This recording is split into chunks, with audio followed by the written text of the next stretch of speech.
Bitcoins and beer, Bitcoins and beer. Here is Norm, he's a storm as he screams and raves and rants.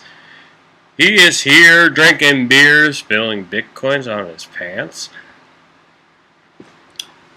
Hello, I'm Norm, and this is Bitcoins and beer.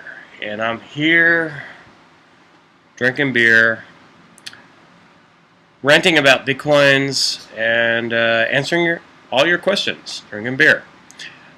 First of all, I have to do a little disclaimer.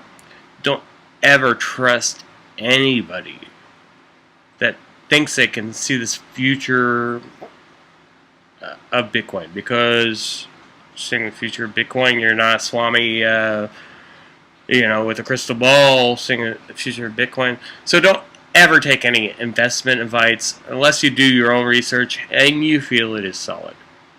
That's a little disclaimer here. Today's beer is Ranger IPA by New Belgium Brewery over in Colorado.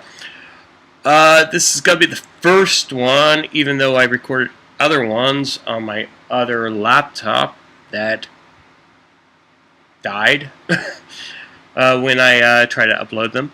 But now that I have this new laptop, I'm going to just do a whole new first one.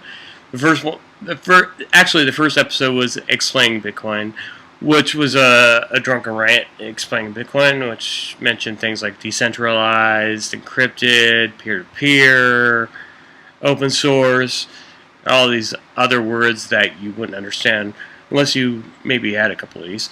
But this one, I think I'm going to talk about more of what, when I mention Bitcoin to people, first of all, I used to do beer videos talking about beer. Very fun for me. Started them in 2007. Stopped them maybe 2 years ago, and I do them occasionally now.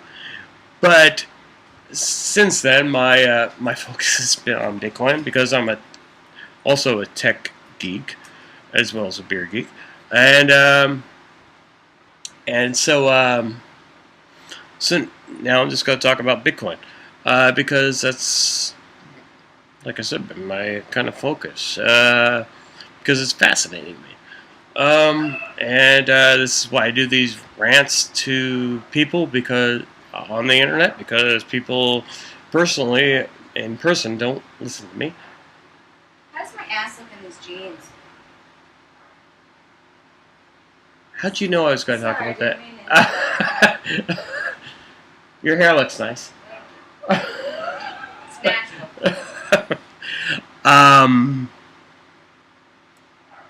First of all, okay, let's go change the whole thing.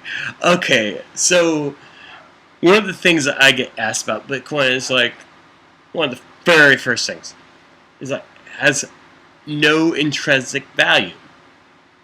Well, first of all, what has intrinsic value? What is intrinsic value? Nothing has intrinsic value. Is subjective. It's very subjective, and it's actually a kind of a question that goes around in circles, because just like taste, when I was talking about beer in my previous videos, taste is subjective. I like IPAs, porters, and pale ales. Some people like lagers and hefeweizens. It's not really my taste, but that's subjective.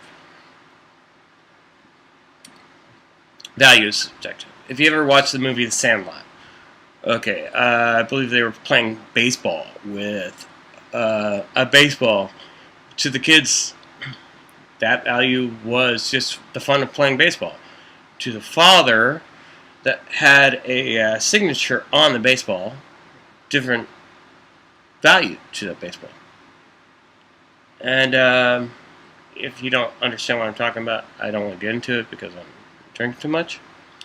But yeah, it's a very trick question that goes around in circles. Intrinsic value, when women ask you, how does her ass look in in these pants? That's a trick question, actually, because if you say, well, who's listening? But there is no correct answer to that question. So what you do is change the subject to say your hair looks nice, or if you really get in trouble, you say your shoes look nice, and then you're stuck in a conversation about shoes for about 5 minutes, and I.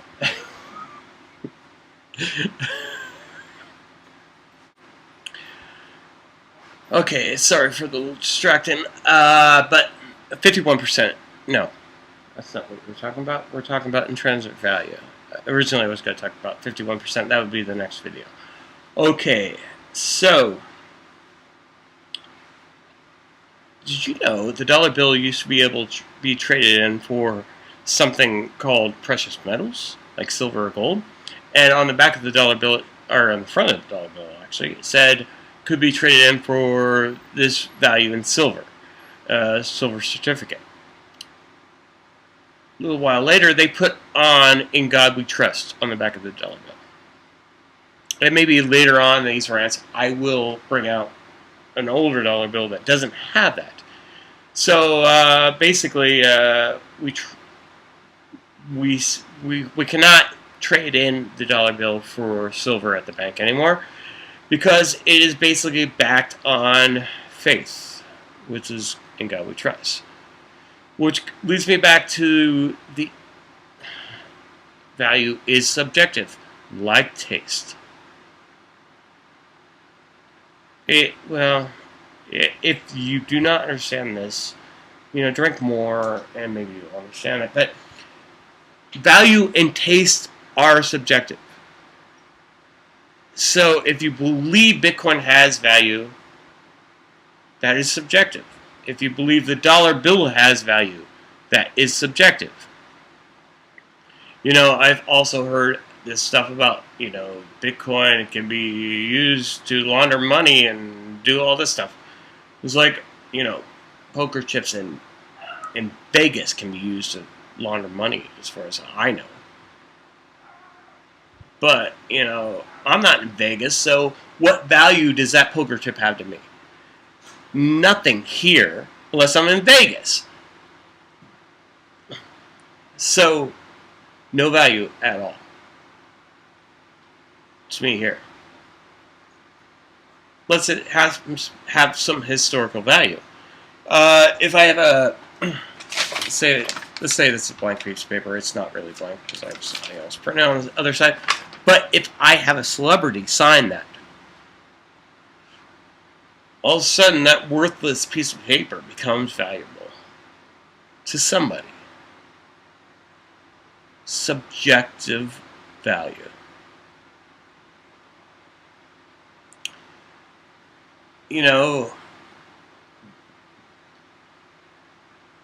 That's why this argument goes round and round. By the way, when a woman asks you how does her ass look in these pants, these jeans, whatever, change the subject. It's a trick question. One thing, I'll let you figure it out, but just don't, there's certain things not to say, which is pretty much everything. You change the subject. Alright? So, thank you for joining me on this first edition. If you don't understand anything I say, drink more. And I'm just gonna upload this because not even gonna edit it. Alright? Thank you. I'm Norm, by the way. Bitcoins and beer.